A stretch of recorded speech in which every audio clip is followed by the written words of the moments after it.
In 1966, psychologist Julian Rotter published a paper that quietly changed how we understand human agency.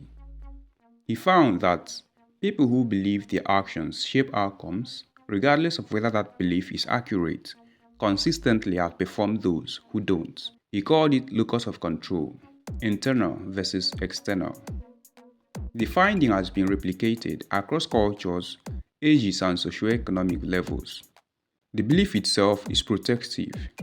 Even when circumstances are identical, the person who believes they hold the wheel navigates better than the one who believes they are just a passenger. That belief lives at the exact center of the human control field model. But the center is more than belief. It is your absolute internal environment. Only you and all that concerns you as an autonomous individual has access here. Only you can operate here.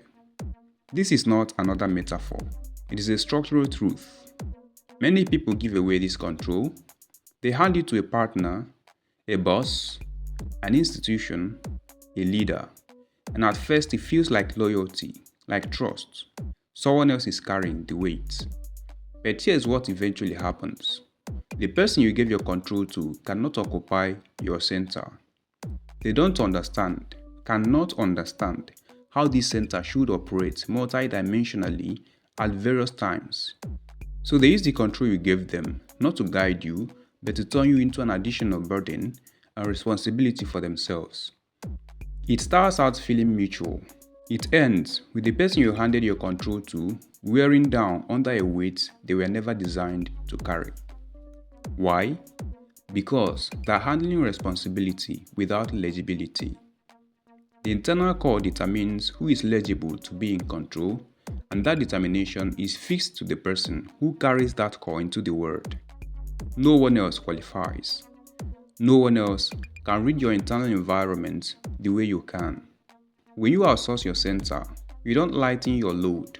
You create a burden for someone else, and eventually they will buckle. They will use your control to serve their own center instead. This is where the human control field begins, the zone of control. We begin our journey at the very center of the human control field. In this episode, we have established that the control center is absolute. Only you can operate it, and giving it away turns you into a burden for others.